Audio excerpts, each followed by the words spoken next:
lagi akong tatandaan dito po sa may paganto. Pag dito po siya, hindi po siya magdidikit. So, tingin na po natin.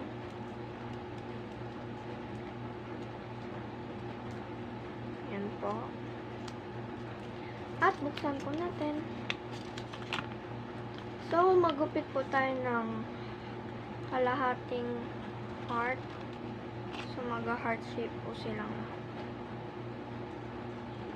Dahan-dahan lang po.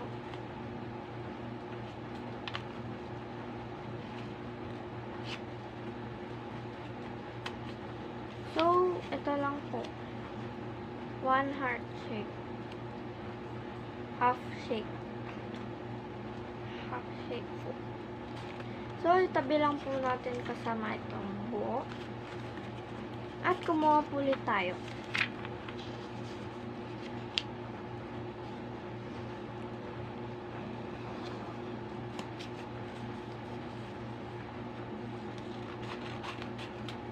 Yan po, continue natin. Fold po natin siya.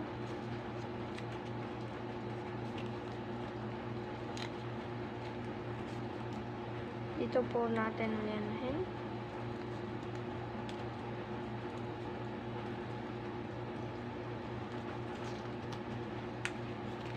So, full heart naman po yung ating guguntingin dito.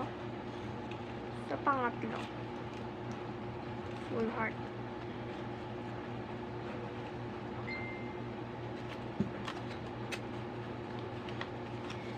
So, yan po. Buo po, isang ginting at dalawa po sa pangatlo. Tabi lang po ulit natin yan. Kasama nung mga iba. At gawin lang din po natin ang same na proseso.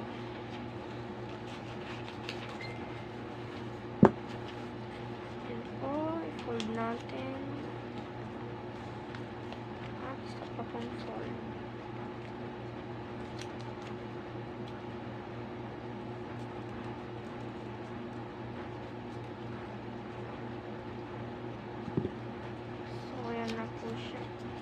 So, sa pang-apat naman po ay tatlo po yung gugupin na natin. Isa pong buo at isang kalahati. So, yan po siya. Isa pong buo at kalahati. At tabi lang po natin ito. Huwag po natin itatakon.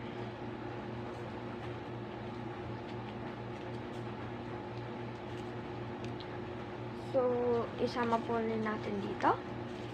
Kumuha po ulit tayo ng papel. At simulan na po natin. Triangle. Isa pa pong fold. At fold. So, bali tatlo pong fold. Dito po lagi.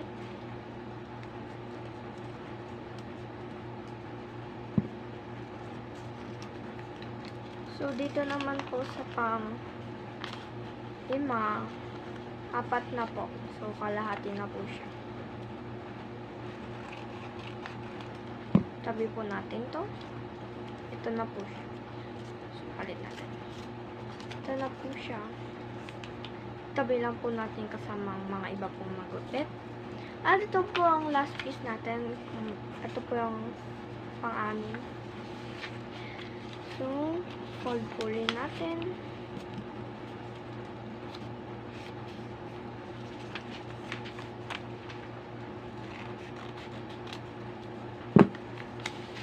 At i-fold po rin natin pa-triangle. At isa pa pong pa-triangle.